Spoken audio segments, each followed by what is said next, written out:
Okay, look, the crossover dribble is one of the most basic skills in basketball, but it can leave defenders looking like Nikoloz Tskitishvili, equally cringe when executed badly, and ridiculously humiliating like a really bad nutmeg in soccer. The ankle-breaking crossover is second only to the almighty high-flying dunk and leaving mouths agape. One of the first moves you will learn in youth basketball, the crossover can be used to set up a jumper, or employed as a tool in a point guard's arsenal of defender humiliation tactics.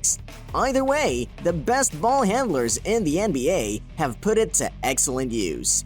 In this video, I will be showing you some of the coldest NBA crossover moments, and you will love it. I do say, these crossovers left defenders staggering, falling, slipping, commentators yelling excitedly, and the crowd jumping from their seats in that goddammit moment. Hit the thumbs up button, subscribe to the channel, turn on notifications, and stay with me to the end to be entertained. Tim Hardaway's killer crossovers. We would start off the list with the crossover god himself, Tim Hardaway. With Tim, singling out a single game is not enough to show his crossover moves at their best. He simply came to each game with a bag of killer crossovers. Oh, lest I forget, Tim is credited with inventing the scintillating killer crossover, one of the first crossover moves. It was his signature move, and it was so lethal, he developed a counter for it. Jamal Crawford pulls a see you later on Wesley Matthews. Crawford is a strong forward, and his own variation of the crossover, the see you later, was perfectly executed against Portland defender Wesley Matthews. In the second half of the LA Clippers vs Portland Trail Blazers game, Crawford does the crossover dribble when he meets Matthew a few paces from the Portland basket and leaves the latter grabbing at air.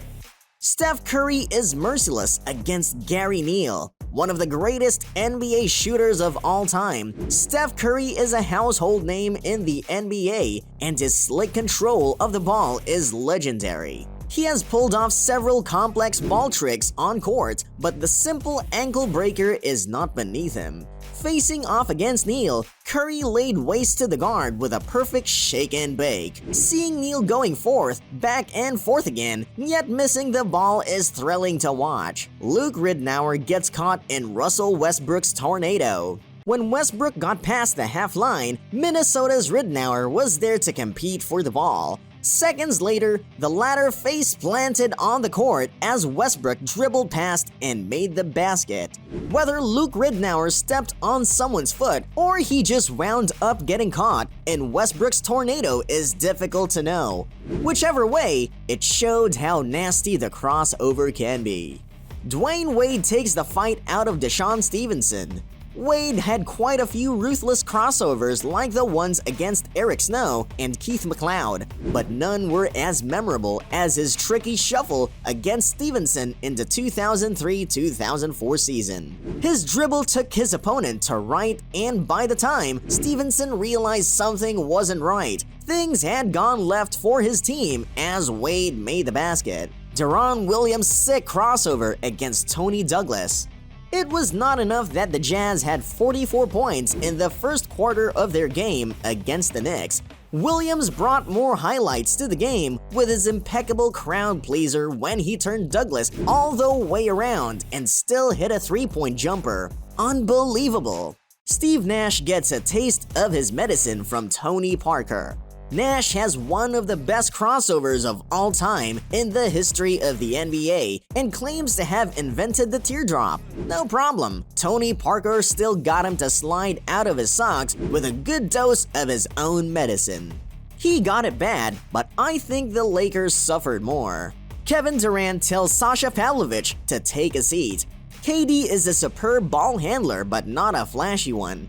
Nevertheless, he has cooked up some nasty ankle breakers over the years that give him a well-deserved spot on this list. In one of those plays, he executes a cold crossover on Blazers shooting guard Sasha Pavlovich that takes the latter to the ground. It was one of those ball plays that could easily have ended a career.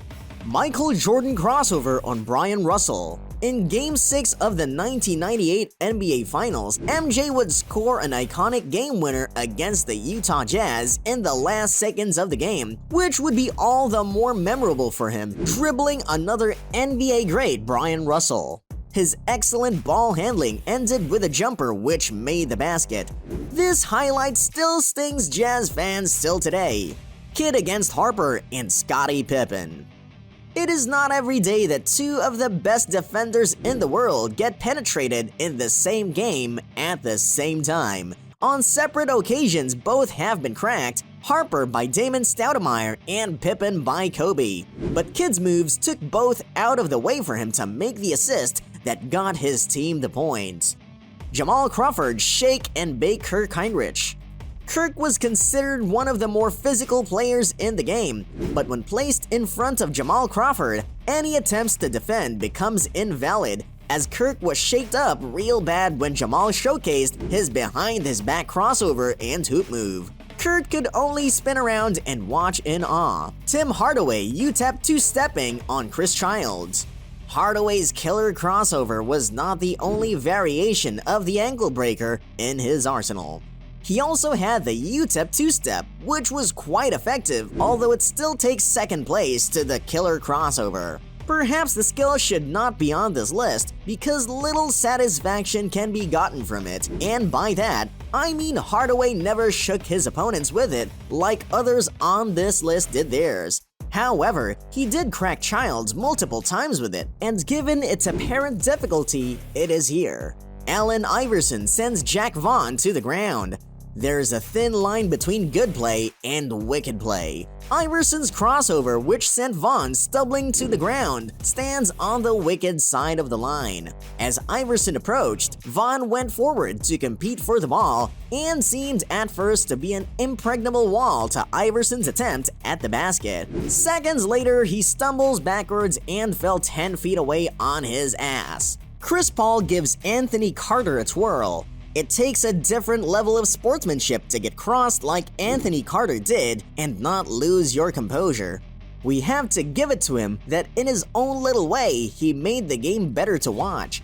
But despite our sympathies to Carter, Chris Paul executed an insane move and Carter was none the wiser. The goal at the end of it sealed the humiliation.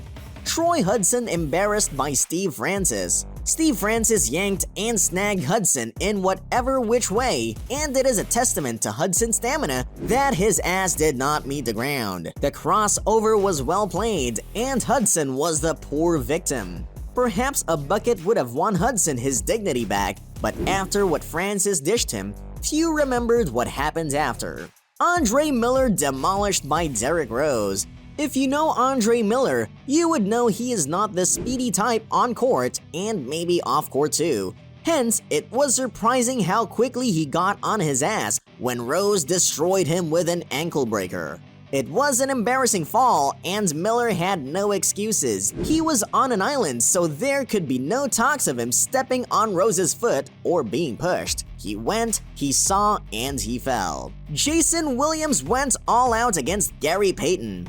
I doubt I would be wrong if I said that after Jay Will rough Payton up with the crossover, the defender sat there and said, "Damn." Williams' move deserves to be on top 5 in every crossover countdown video. I can't help but feel like Jay Will might have spent a while practicing his move in training, hoping someone falls badly for it.